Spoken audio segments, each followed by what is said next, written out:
we're just gonna sort of. This is gonna be easier for you. What are you doing? Periscoping. Ah. This is gonna be slightly easier for me to do, simply because like this is talking about me. Like the before when we had slightly more scripted sort of thing. So do you need me to like ask you questions? No, I think this is pretty. Okay. Cool. Because I'm basically gonna be we got one person on. Who's on? Hey. Hello, one person. Cool. I'm just about to do my own interview. Yay. Yeah. That's not terrifying at all. Cool. We're new to this, so and we're working on our film project, Conjures of Composition. Yeah, and I'm just about to do my interview video of sort of my past and everything. Get interviews about the filmmakers' past and what they present to provide to the project. So, but yeah, this should be easier for me because the last one was sort of a scripted shout out where I wanted to hit specific points. This one is more I actually know my own sort of elevator pitch and everything. So, okay, let's give it a whirl. Refocusing. I love that I can do that from my phone now. So, in case you want to see the behind the scenes on the technology, you can show them. Look at my camera gear sitting back there. Got the camera, but he can also see himself on his phone, and you can see yourselves and the periscope on the phone. It's pretty cool technology, and he's able to focus the camera. Basically, he's got his whole camera set up on his phone now. Neat technology stuff. Cool, huh? Anyway, I'll leave the shot so you can. Yeah. So you can adjust lighting for reels now. Start actually going slight quiet and set kind of thing. Alright, so that's recording. Alright, so so I'm starting off with okay. My name's Jeffrey Hepburn. I'm the visual effects creative director sort of for Conjures of Composition. I've been teaching myself how to be a filmmaker since elementary school, since I was 10 years old and earlier. And really, I think that's something I like to think is an asset to everything I do, is that the fact that I haven't been sort of strictly brought up with film school or everything. I've been very open-minded. I've tried to seek out as much as I can to learn about film. So my past has involved a lot of sort of open source film communities, learning from them, learning how to do After Effects, Premiere Pro, how to do effects, and how indies manage to do their effects for their films. My past work includes a lot of PSAs, documentaries, film projects, a lot of sort of experimental short films that I'd worked on, lots of little effects demos where I wanted to play with things like how can I do smoke particle effects, how can I do sparks, fire, explosions, things like that. Things which, you know, as a teenager was very exciting. I can blow things up, catch fire, set fires, do things like that, which is really exciting. Because when I started out with film, what I wanted to do was I wanted to be an actor. I ended up going to a fine arts magnet middle school because I wanted to do acting, I wanted to do drama.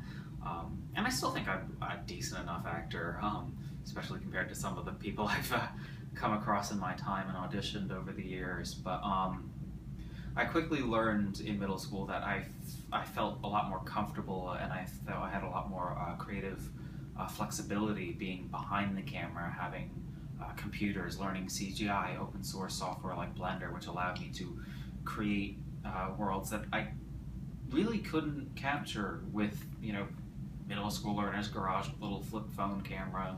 You couldn't do a lot of these things, so it allowed me that sort of freedom to experiment and to create and to build and to work up towards where I am today. So I've done a lot of experimental shorts, PSAs, documentaries. I've also done a little bit of professional-ish film work for restaurants and little music videos and things for friends. The big short film that I worked on before being brought on to Conjures of Composition was a short film called Survivors, which was a brainchild of myself and some friends from middle school, from high school.